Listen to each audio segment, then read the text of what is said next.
व्यापारी असतो जो उंट विकत घेण्यासाठी एका मोठ्या बाजारात जातो आणि तिथे त्याला एक उंट आवडतो सुद्धा. तो उंट विकत घेतो, त्याचे जे काही पैसे झालेले असतात ते त्या प्राणी विक्रेत्याला देतो आणि तिथून त्याच्या घरी निघतो. तो त्याच्या घरी जातो आणि त्याचा एक खास नोकर असतो जो त्याची सगळी व्यवस्था सांभाळतो. त्या नोकराला तो त्याचा उंट दाखवतो की बघ, मी नवा उंट घेतला आहे. जसंही तो व्यापारी तिथून निघून गेला, त्याचा नोकर त्या उंटाला व्यवस्थित बघायला लागला. उंटाच्या इथे एक काठी असते. त्या नोकराने उंटाची जी काही काठी असते ती काढली आणि तो शॉक झाला. त्या काठीच्या खाली एक मखमली पिशवी होती. त्याने ती पिशवी उघडून बघितली तर त्यात हिरे होते. जसंही त्याने हिरे बघितले तो त्याच्या मालकाकडे म्हणजे व्यापाराकडे पळत गेला आणि म्हणाला की हे बघा, मला त्या उंटाजवळ ही मखमली पिशवी सापडली आहे जिच्यामध्ये हिरे आहेत. तो नोकर म्हणाला, तुम्ही फक्त उंट नाही आणला आहात, तुम्ही त्याबरोबर हिरे सुद्धा आणले आहेत. व्यापारी म्हणाला की काय बोलतोय तू, दाखव. त्याने बघितले तर तिथे खरोखर हिरे होते. व्यापारी नोकराला म्हणाला की दे, ती पिशवी माझ्याकडे दे, मी ती त्या उंटाच्या मालकाला परत जाऊन देईल, कारण ते हिरे त्याचे असतील, ते चुकून या उंटासोबत माझ्याबरोबर आले आहेत. हे ऐकून त्या नोकराला वाटलं की अरे, हा इतका काय मूर्ख आहे, हा स्वतः ते हिरे घेऊ शकतो ना, तो मालक कुठे याला शोधत येणार आहे. नोकर म्हणाला की नका जाऊ, परत राहू द्या, हे हिरे तुमच्याकडे, तुम्हाला कामी येतील, तुम्ही श्रीमंत बनून जाल. तो व्यापारी म्हणाला की नाही, मी हे हिरे परत करायला जाणारच. आणि तो व्यापारी ते हिरे परत करण्यासाठी गेला.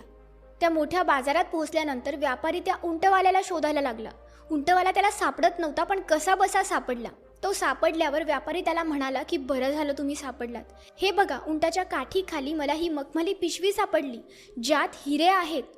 उंटवाला हे बघून अतिशय खुश झाला. तो म्हणाला की हो, माझी ही पिशवी हरवली होती, मला समजलंच नाही की ती तुमच्याबरोबर आली आणि तुम्ही ती परत सुद्धा द्यायला आलात, तुमचे खूप खूप आभार.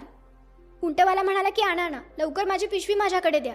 आणि तो उंटवाला त्या व्यापारावर अतिशय खुश सुद्धा होता की किती प्रामाणिक व्यक्ती आहे, माझी पिशवी त्याने मला परत दिली, माझे हिरे त्याने मला परत आणून दिले. तो उंटवाला व्यापाराला म्हणाला की तुम्ही माझी पिशवी मला परत आणून दिली आहे, त्या बदल्यात तुम्ही याच्यातून कोणताही एक हिरा तुमच्यासाठी घेऊ शकता, घ्या.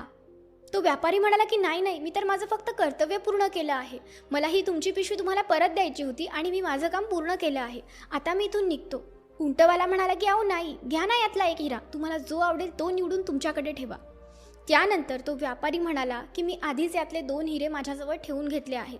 हे जेव्हा त्या उंटवाल्याने ऐकलं ना, त्याला राग आला की अरे, याने आधीच 2 हिरे काढून घेतले आहेत, म्हणजे याने असं कसं केलं, हिरे माझे आहेत आणि याची कशी हिंमत माझे हिरे यातून काढून घेण्याची.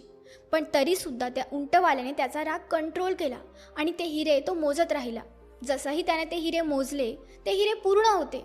आणि त्यानंतर तो उंटवाला म्हणाला की कुठे तुम्ही 2 हिरे काढले, हिरे तर पूर्ण आहेत. व्यापारी म्हणाला की हो, मी यातले 2 हिरे माझ्याजवळ ठेवून घेतले आहेत. त्यातला पहिला हिरा म्हणजे प्रामाणिकपणा आणि दुसरा हिरा म्हणजे माझा आत्मसन्मान, सेल्फ रिस्पेक्ट. मित्रांनो, छोटीशी कथा आपल्याला हे शिकवते की आपल्या आयुष्यात सगळ्यात जास्त महत्त्वाचा आपला आत्मसन्मान आणि आपला प्रामाणिकपणा असतो. म्हणजे काहीही झालं ना, काहीही झालं तरीही कधीच कुणासाठी आपला आत्मविश्वास आपण गहाण नाही ठेवला पाहिजे. आपण आपला प्रामाणिकपणा कधीच सोडला नाही पाहिजे. बघा, पैसा खूप काही असू शकतो, पण पैसा सगळंच काही नसतो. आणि फक्त पैशासाठीच नाही तर कुणाहीसाठी तुमचा आत्मविश्वास, तुमची सेल्फ रिस्पेक्ट गमावू नका.